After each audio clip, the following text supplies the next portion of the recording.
നേരിട്ട് ഒരിക്കൽ പോലും കാണുകയോ പരിചയമോ പോലും ഇല്ലാത്ത ചില വ്യക്തികൾ പലരുടെയും ജീവിതത്തിൽ ഒരു വെളിച്ചമായി മാറാറുണ്ട്.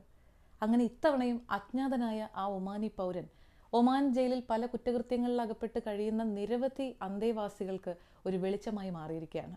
ഗുരുതരമല്ലാത്ത കുറ്റകൃത്യങ്ങളുമായി ബന്ധപ്പെട്ട ഒമാൻ ജയിലിൽ കഴിയുന്ന പല ആളുകളും ആ പിഴത്തുക അടയ്ക്കാൻ സാധിക്കാതെ ജയിലിൽ തുടരേണ്ടി വരുന്ന ഒരു സാഹചര്യം ഉണ്ടാവാറുണ്ട്. അപ്പോൾ ഇങ്ങനെയുള്ള ആളുകളെ അവരുടെ ഫൈൻ തുക അടച്ച് ജയിലിൽ നിന്ന് റിലീസ് ചെയ്യാനായി ഒമാൻ ലോയേഴ്സ് അസോസിയേഷൻ ഏർപ്പെടുത്തിയ ഒരു പദ്ധതിയാണ് ഫാക് കുർബ. കഴിഞ്ഞ 12 വർഷമായി ഇത് നടന്നു വരുന്നു. ഈ ഒരു പദ്ധതിയുടെ ഭാഗമായി കഴിഞ്ഞ 9 വർഷമായിട്ട് ഒമാനിലെ അൽ ദാഹിറ ഗവർണറേറ്റിൽ നിന്നുള്ള പേര് വെളിപ്പെടുത്താത്ത ഒരു ഒമാൻ പൗരൻ നിരവധി ആളുകളുടെ ആ ഫൈൻ തുക അടച്ച് അവരെ ജയിൽ മോചിതരാക്കിയിരുന്നു. ഈ വർഷവും ഈ വിശുദ്ധ റമദാൻ മാസത്തിൽ അതേ വ്യക്തി 49 പേരുടെ ഫൈൻ തുക അടച്ചാണ് അവരെ ജയിൽ മോചിതരാക്കി പുതുജീവിതത്തിലേക്ക് കൈപിടിച്ചുയർത്തിയിരിക്കുന്നത്. ചിലരങ്ങനെയാണ്, ചെയ്യുന്ന കാര്യത്തിന്റെ വലിപ്പം പറഞ്ഞു നടക്കുകയോ അതിലൂടെ പ്രശസ്തിയോ ഒന്നും ആഗ്രഹിക്കുന്നുണ്ടാകില്ല.